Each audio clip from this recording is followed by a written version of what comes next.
الحمد للہ وکفى وسلام علی عباده الذین اصطفى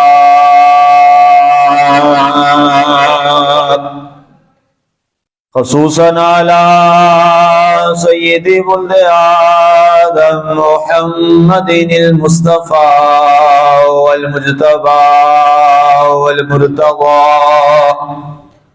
وعلى آلہ وأصحابہ لنا مقتدى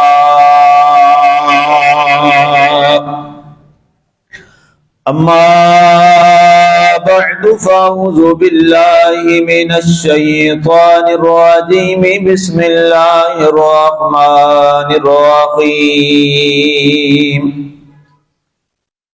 وَأَوْفُوا بِالْعَهْدِ إِنَّ الْعَهْدَ كَانَ مَسْئُولًا صدق اللہ العظیم وبلغنا رسوله النبی الکریم المتین الرؤوف الرحیم ونحن على ذلك لمن الشاہدین والشاکرین والحمد للہ رب العالمین ما مدحت محمدا بمقالتی ولكن مدحت مقالتی بمحمد. بعد حمد والصلاۃ. معزز سامعین ناظرین، خواتین و حضرات، رب ذوالجلال کے پاک کلام میں سے چند الفاظ تلاوت کرنے کا شرف حاصل کیا ہے.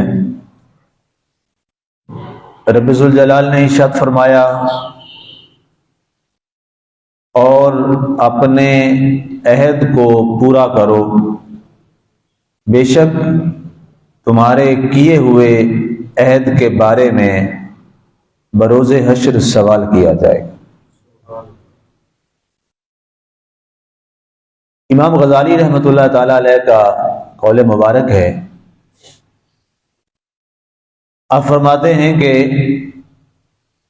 قرآن پاک کو جب بھی پڑھو تو فرمایا اسے کتاب شفا سمجھ کے پڑھو.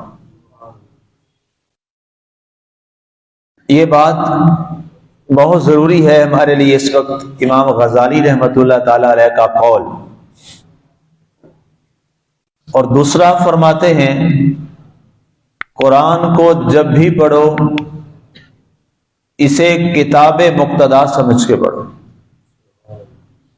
تیسری بات فرمائی قرآن کو جب بھی پڑھو اسے مخزن ہدایت و نور سمجھ کے پڑھو.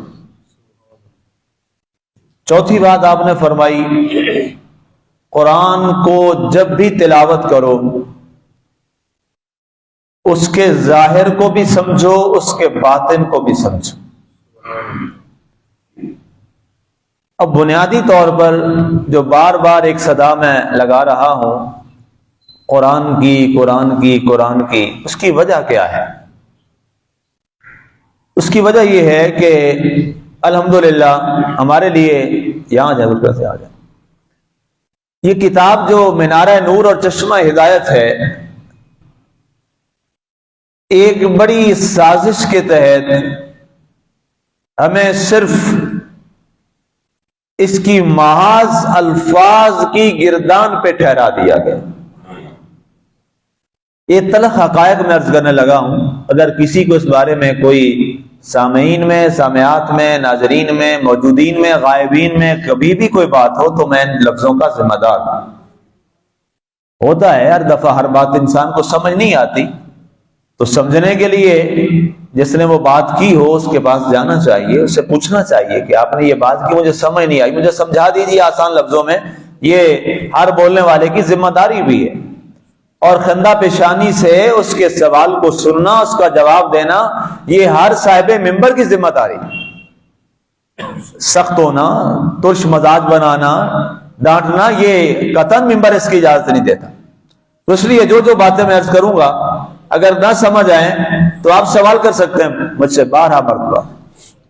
وہ فرماتے کہ ہوا یہ کہ ہمارے ساتھ ایک بنی بنائی سازش کے تحت ہمیں محض قرآن کے جو الفاظ ہیں، الفاظ قرآنیہ، ان کی گردان پہ لگا دیا گیا۔ گردان کیا ہے؟ اچھا یہ الفاظ ہیں، ان کو تم ایک دفعہ پڑھ لو، اللہ تمہیں بہت اجر و ثواب دے گا۔ اس میں کوئی دوسری رائے نہیں ہے، اجر و ثواب ہے، ظاہر ہے اللہ کے پاک کلام کی تلاوت ہے، اجر و ثواب ہے۔ لیکن سوال یہ ہے کہ قرآن نے جو فرمایا ھدی للناس، یہ ہدایت ہے لوگوں کے لیے۔ قرآن کیا ہے؟ ہدایت ہے لوگوں کے لیے۔ تو کیا آپ اس کو ثواب کی نیت سے 100 بار بھی پڑھ لیں، ہدایت مل جائے گی؟ نہیں ملے گی۔ سچی بات یہ ہے، نہیں ملے گی، اس لیے کہ آپ نے محض اس کو ایک گردان کے طور پہ پڑھا ہے۔ آپ کے پاس ایک حکمت کی کتاب ہو، میڈیکل کی کتاب ہو، آپ اس کو پڑھ لیں اور آپ اس کو 100 بار پڑھ لیں، آپ ہارٹ پیشنٹ ہیں، اس کو 1000 بار پڑھ لیں، آپ کو سمجھ نہ آئے کہ یہ مجھے نسخہ کیا بتا رہی ہے، آپ ہارٹ کا علاج کر لیں گے؟ نہیں ہوگا۔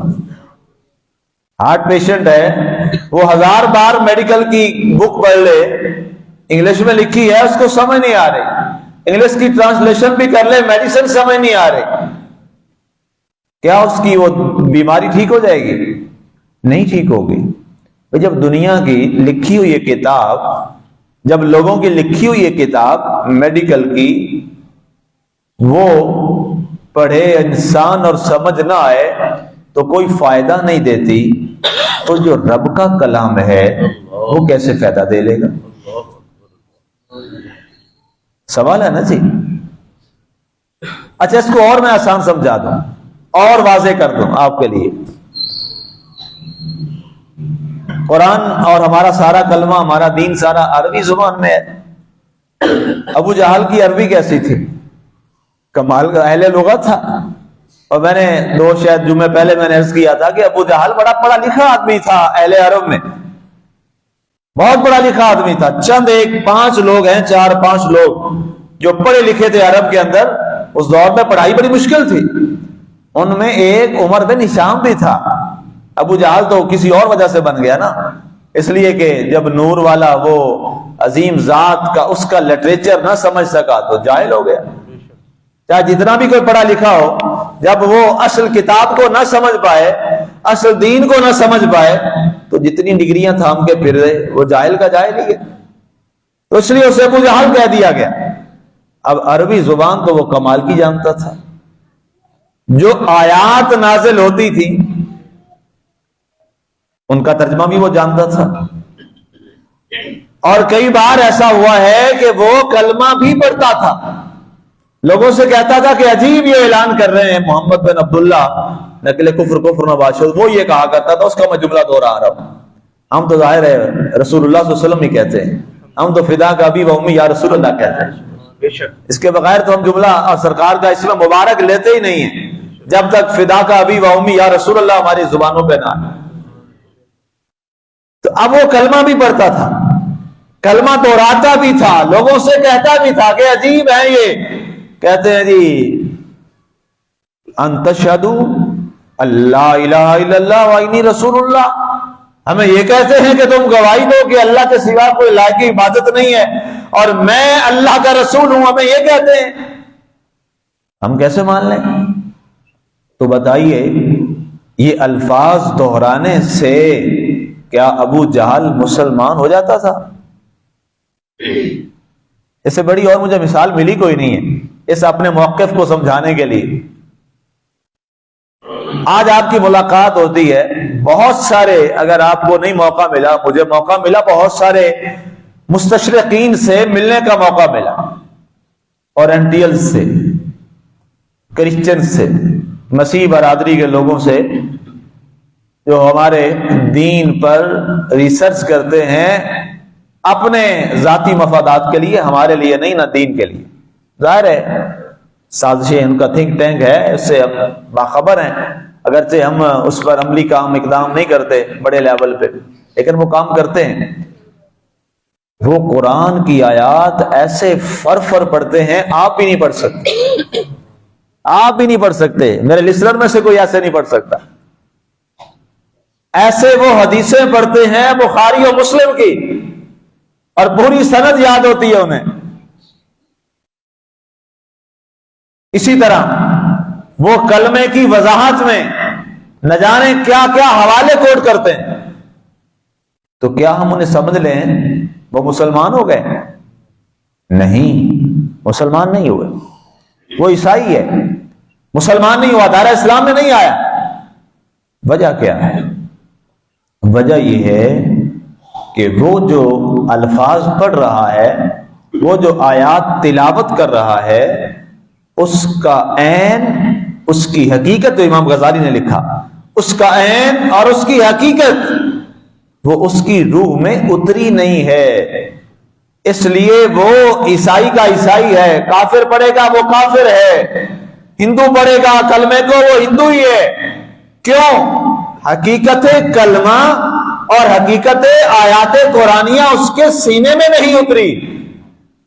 تو جب اس کے لیے یہ حال ہے تو کیا ہم صرف کلمہ شریف پڑھ کر اس کے بعد صرف قرآن کے الفاظ کی گردان سے کیا ہم قرآن کے اس نور کو حاصل کر لیں گے؟ بالکل نہیں، بالکل نہیں۔ تو اس لیے امام غزالی رحمت اللہ تعالی علیہ نے فرمایا کہ قرآن کا ظاہر ہے، ایک قرآن کا باطن ہے، اور پھر ہر باطن کے 8 باطن ہیں، اور پھر ان 8 میں سے ان کے 1000 باطن۔ یہ امام غزالی رحمت اللہ تعالی علیہ، جس نے شب و روز دن رات قرآن میں غوطہ زن ہو کے گزار دی ہے، یقین کریں ان کی 55 سالہ زندگی جو ہے، دل کرتا ہے ہماری کروڑ سالہ زندگیاں ان کی 55 سالہ پہ قربان ہو جائے۔ اس مرد کلندر نے، اس فرد فرید نے کس انداز میں باطن قرآن کو سمجھا، کس انداز میں باطن کلمہ کو سمجھا۔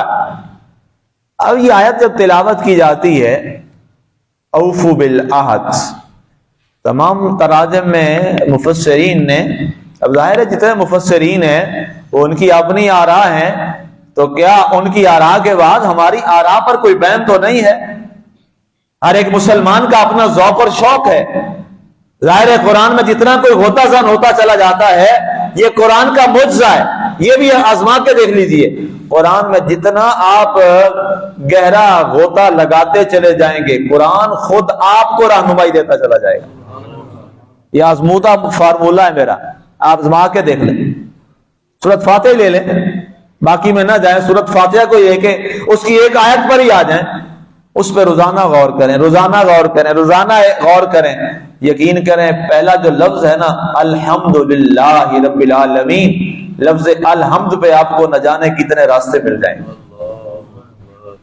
لیکن شرط ہے قرآن میں ہو غوطہ زن ہے مرد مسلمان۔ اقبال والا یہ پیغام بھی تو ہمیں سمجھنا چاہیے۔ ہمیں جہاں اقبال چاہیے ہوتا ہے اپنے ذاتی مقاصد کے لیے، وہاں ہم اقبال کو یوز کر لیتے ہیں، استعمال کر لیتے ہیں۔ اقبال کو پورا پڑھنا چاہیے، اقبال کے پورے نظریات کو دیکھنا چاہیے، اقبال کی پوری سوچ کو دیکھنا چاہیے۔ اس نے تو، اقبال تو وہ عظیم شخص ہے رحمت اللہ تعالی علیہ، جب اس سے ایک عیسائی نے پوچھا کہ جناب، اور ایک روایات میں دہریے کا لفظ بھی آتا ہے، جو بھی ہو، کہتا جی میں کیسے مان لوں کہ آپ کے پاس جو قرآن ہے، آپ کا جو مسلمانوں کا قرآن ہے، یہ برحق ہے، اور نبی نے کہا جی ہمارے اوپر آیات نازل ہوتی، میں کیسے مان لوں کہ ایسے پورے پورے الفاظ اور آیات نازل ہوتی تھی؟ آپ نے فرمایا تو قرآن کی بات کرتا ہے، مجھ پہ پورے پورے اشعار اترتے ہیں۔ یہ اقبال ہے، یہ اقبال رحمت اللہ تعالی علیہ کی ذات بابرکات اور شخصیت ہے۔ اور علی بخش کے جب واقعات میں وہ پڑھتا ہوں، جو آپ کا ملازم تھا، علی بخش بھی ولی کامل تھا، ہاں جی وہ بھی ولی کامل تھا، لوگ اس کو ملازم لکھتے ہیں، وہ ہمارا تو سر کا تاج ہے بھائی۔ علی بخش کہتے ہیں کہ ایک دن علامہ اقبال رحمۃ اللہ تعالی علیہ سو رہے تھے گہری نیند، اچانک اٹھے تو مجھے فرمانے لگے علی بخش اس طرح کر کے پتہ کر کہیں سے کوئی یہاں سے انارکلی چوک سے بازار سے کہیں سے کوئی لسی مل جاتی ہے؟ میں نے کہا جی اس پہر لسی اور کہاں سے اب ملے گی؟ کہا نہیں جا یار ڈھونڈ کے تو آ۔ کہتے میں گیا، علی بس کہتے ہیں میں نے دائیں بائیں چوک چوک دیکھے کوئی نہ، اس وقت کون ملتا ہے؟ کہتے مجھے کوئی نہ ملی۔ کہتا نہیں یار یہ پیسے پکڑ اور فلاں جو چوک ہے نا اس چوک پہ ایک ریڑھی والا کھڑا ہے، اس سے جتنی لسی ہے ساری لے آ۔ اچھا علی بس کہتے ہیں میں حیران، اس رات کے پچھلے پہر میں علامہ کو لسی چاہیے، لیکن فرما بردار بڑا تھا۔ کہتے ہیں میں نے پیسے لیے اور میں گیا آگے۔ یہ کہتے ہیں کہ یہ جہاں یہ میوزیم ہے نا اس کے کارنر پہ کہتے ہیں وہ لکھتے ہیں یہاں پہ ایک جگہ پہ نا ایک سائڈ پہ ایک بندہ بیچارہ بیٹھا بڑے پریشانی کے عالم میں اور لسی اس کے پاس۔ تو میں گیا تو میں نے کہا جتنی لسی ہے نا، کہتے ہیں بکی کوئی نہیں ساری پڑی ہے، کہتا ساری دے دے۔ میں نے پیسے دیے، ساری لی اور آ گیا اور آ کے علامہ کے سامنے پیش کی، کہا جی ڈال دوں حضور؟ کہتا نہیں تو پی لا، یا ایک مہمان ابھی آنے والا اس کو پلا دی۔ کہا جی آدھے پہر میں لسی منگوائی شوق کے لیے اور لے کے آیا ہوں اور آپ پی نہیں رہے۔ کہا علی بخش پینے کے لیے ہم نے تھوڑی منگوائی تھی، ہم نے تھوڑا کہا تھا ہم نے پینی ہے۔ کہا حضور پھر وہی وجہ؟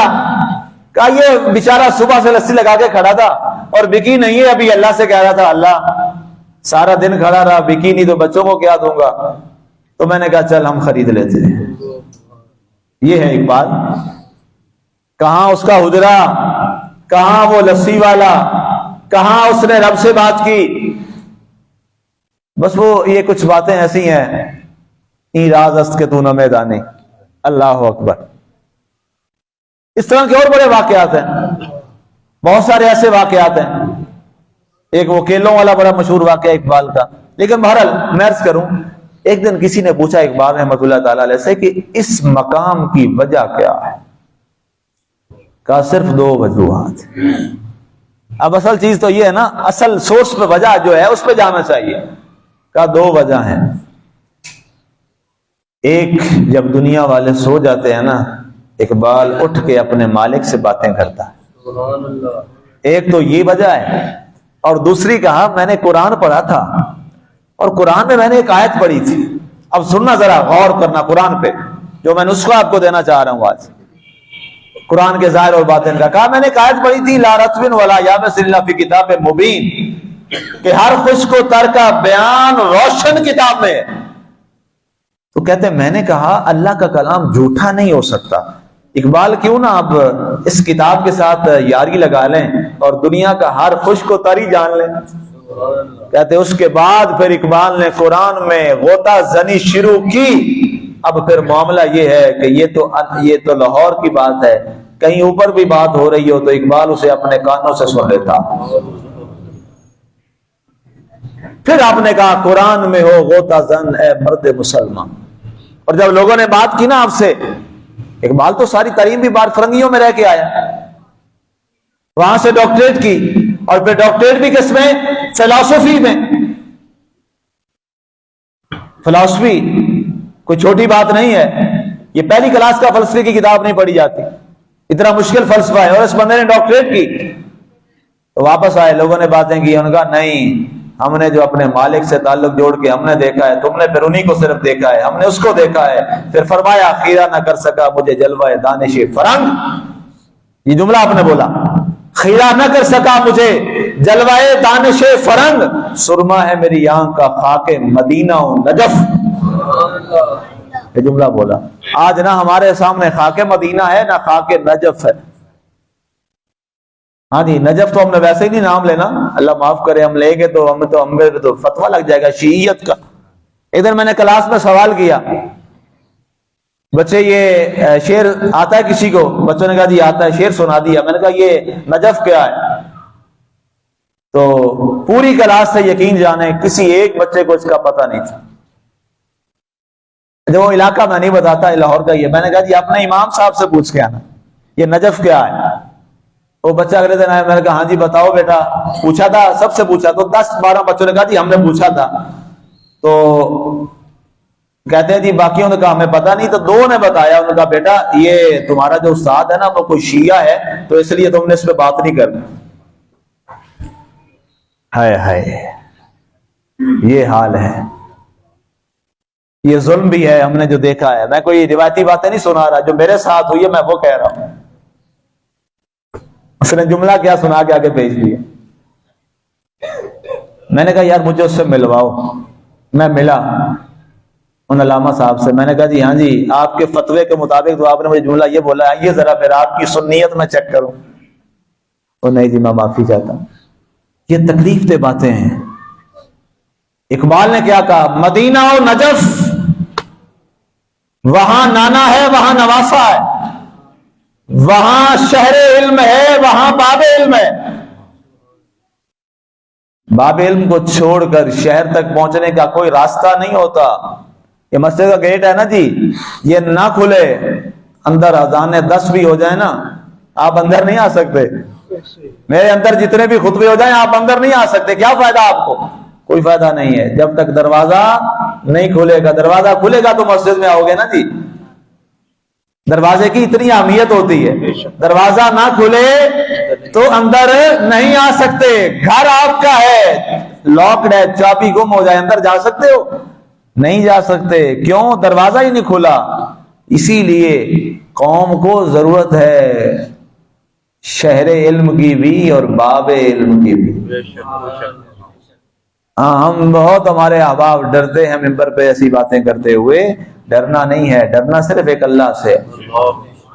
جس دن یہ تقوی پیدا ہو گیا بھائی، جب کہہ لیا لا الہ الا اللہ تو پھر ڈر کس چیز کا؟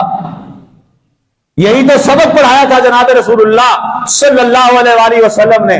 کسی نے پوچھا ہے علی مرتضیٰ شیر خدا سے، علی یہ بتا تیرے سامنے 100 لوگ ہوتے ہیں، یہی بات پوچھی جناب صدیق اکبر رضی اللہ تعالیٰ عنہ سے، ان پہ خطبہ آئے گا آگے جماعت ثانی میں بات کروں گا آپ کی شجاعت پہ، کہ جناب علی مرتضیٰ شیر خدا نے فرمایا تھا ہم نے اچھا شاجعین دیکھے ہیں لیکن ابو بکر جیسا ہم نے جواں مرد نہیں دیکھا۔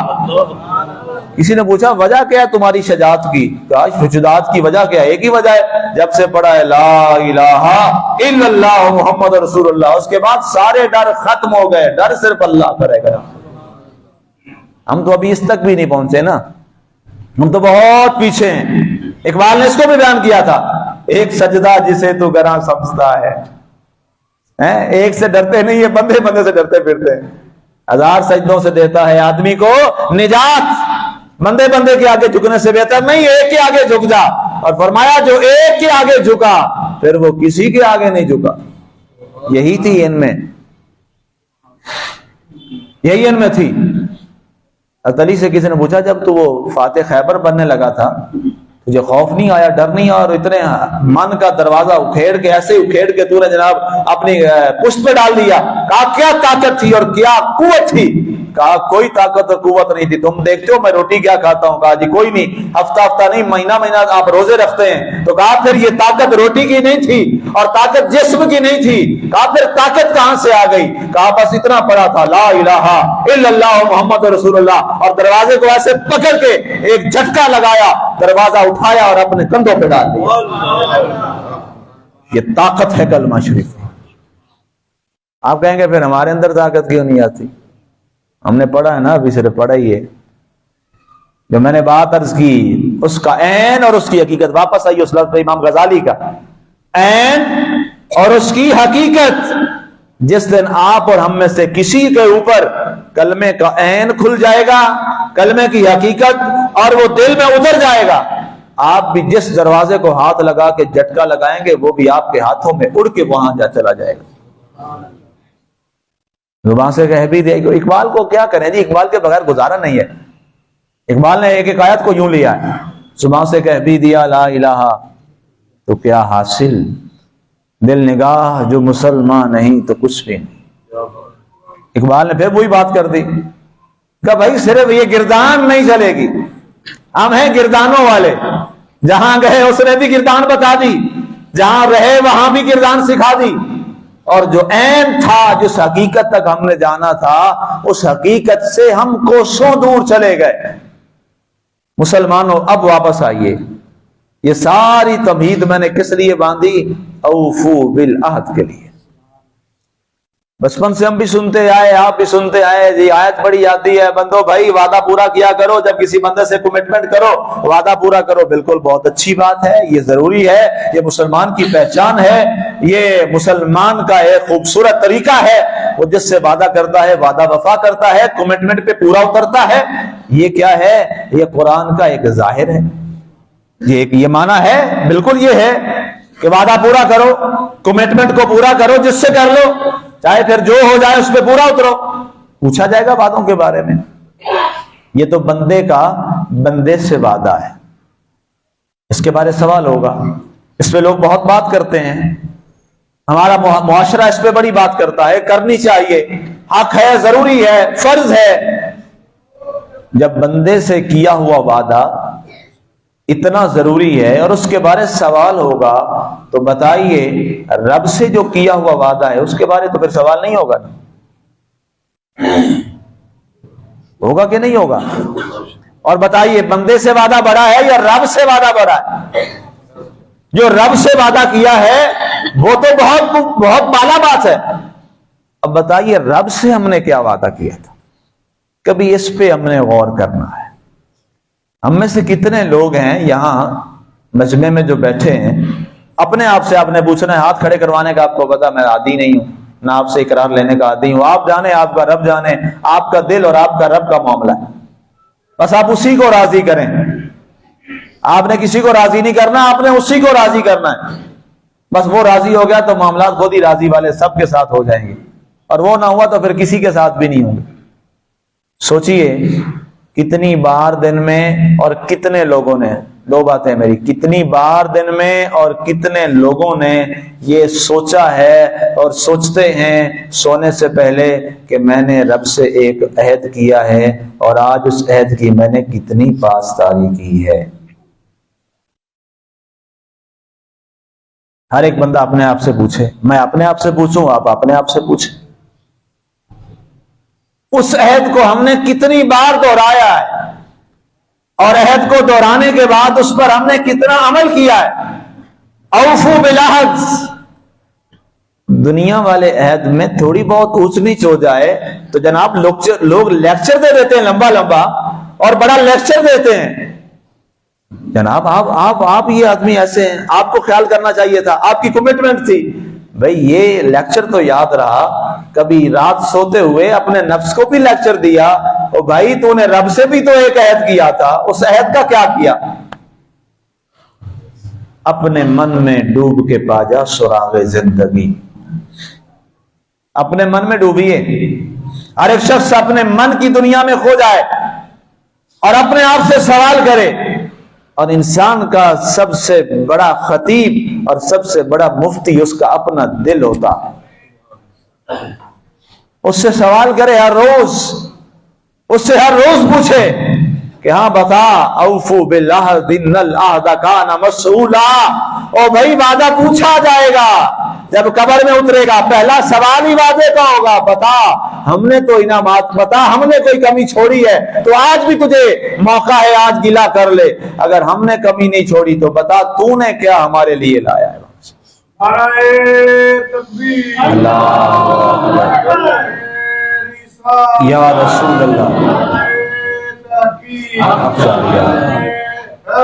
یا علی مرتبہ۔ سامعین، آج کے خطبے میں یہ بات ہر ہمارا بزرگ، بچہ، نوجوان، ہر شخص آج یہ لے کے جائے کہ ہر روز اس وعدے کو دہرانا ہے، ہر روز اس وعدے کو دہرانا ہے۔ یہ اقرار ہم نے کیا ہے، وعدہ کیا ہے مالک سے، ہمارا رب اللہ ہے، ہم نے یہ وعدہ کیا ہے۔ یہاں جتنے لوگ بیٹھے ہیں کسی ایک کی روح ایسی یہاں نہیں ہے جس نے یہ وعدہ نہ کیا، سب نے وعدہ کیا ہے، رب سے وعدہ کیا ہے، رب سے وعدہ کیا ہے، اور رب سے کیے ہوئے وعدے کے بارے میں سوال کیا جانا ہے۔ یہی سارا دین ہے، یہی سارا دین ہے۔ انسان اگر اس ایک وعدے کو یاد کر لے، سوال ہی پیدا نہیں ہوتا وہ برائی کی طرف جائے۔ جب بھی برائی کی طرف جائے گا فوراً یاد آئے گا میں نے وعدہ نہیں کیا مالک سے، میرا رب تو تو ہی ہے، میرا اللہ تو تو ہی ہے، میرا خالق و مالک بھی تو ہی ہے، تو نے مجھے بڑا نوازا ہے، مجھے حضرت انسان بنایا ہے۔ آج ہماری منشا اور مقصد صرف دو ہی رہ گئے ہیں، مال، زر، دولت، شادی، اولاد، بس۔ یہ کام ہم سے بہت اچھا جانور کرتے ہیں، ہم سے زیادہ اچھا یہ کام جانور کرتے ہیں۔ پھر ہم کدھر کھڑے ہیں؟ ہم کہاں کھڑے ہیں؟ پھر ہمیں اشرف المخلوقات نہیں کہنا چاہیے۔ اگر ہمیں اشرف المخلوقات کہا گیا ہے اور ہم بڑے ببانگے دول ہر چوک چوراہے میں کہہ دیتے ہیں ہم فرشتوں سے افضل ہیں، بھائی یہ مذاق تھوڑا یہ جملہ۔ فرشتوں سے بہتر ہے انسان بننا، مگر اس میں لگتی ہے کچھ محنت زیادہ۔ ہاں بنے، ہم مانتے ہیں فرشتوں سے افضل ہے انسان، لیکن ہم آپ اور میں نہیں ہیں، وہ اور ہیں۔ وہ کہتے نہیں ہیں، دنیا انہیں دیکھ کے کہتی واہ یہ تو فرشتوں سے بھی افضل انسان جا رہا ہے۔ وہاں آتے ہیں جبریل بطور خادم، وہاں آتے ہیں، وہاں جبریل بطور خادم حاضر ہوتا ہے اور قدم بوسی بھی کرتا ہے، وہ اشرف المخلوقات ہے۔ ہم تو پتہ نہیں انسانیت کے ناطے سے انسان کہلانے کے قابل بھی ہیں کہ نہیں۔ ہم نے دیکھا ہے جانور بھی اپنی نسل کا خیال رکھتے ہیں۔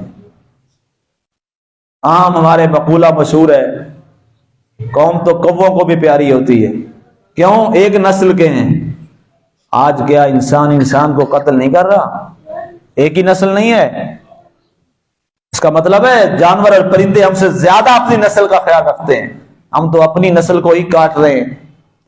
روزانہ قتل ہی دیکھتے، اخباریں بھری نہیں پڑی، روزانہ جناب قبضے، جانتے ہوئے کہ یہ میری چیز نہیں ہے، عدالتوں میں جان بوجھ کے کھڑے ہیں، جانتے ہوئے حق کیا ہے باطل کیا سب کو پتا ہے، سب کو پتا ہے، پھر بھی اپنے من کو شیطان کا تابع بنا کے اور وعدہ بھلا کے چل رہا ہے۔ اس کی ایک ہی بنیادی وجہ ہے، ہم اپنا وعدہ نہیں یاد رکھتے۔ آج میرا سارا یہ خطبہ جمعہ اس بات پہ ہے، اے مسلمانوں، اے سامعین و ناظرین، خواتین و حضرات، جہاں جہاں تک میری آواز پہنچ رہی ہے، آج یہ عہد کریں اللہ کے گھر میں بیٹھ کے آپ اور میں سب، ہم نے رات سونے سے پہلے اللہ سے کیے ہوئے وعدے کو ہم نے یاد کرنا ہے اور اس وعدے کو پورا کرنا ہے۔ اس پر بہت کچھ اور بھی ہے، لیکن آج کے وظائف میں یہی وظیفہ ہے کہ ہم نے اپنے مالک سے کیا ہوا جو وعدہ ہے، جس کے بارے اللہ فرما رہا ہے وعدہ پورا کرو، وعدے کے بارے میں سوال کیا جائے گا۔ یہ صرف بندوں تک نہ رکھو جو آپس میں تم وعدے کرتے ہو، نہیں، اصل وعدہ وہ ہے جو رب سے ہم نے کیا۔ اللہ ہمیں وہ وعدہ وفا کرنے کی توفیق نصیب فرمائے کہ محمد سے وفا تو نے تو ہم تیرے ہیں، یہ جہاں چیز ہے کیا لوح قلم تیرے ہیں، وما علینا الا البلاغ المبین۔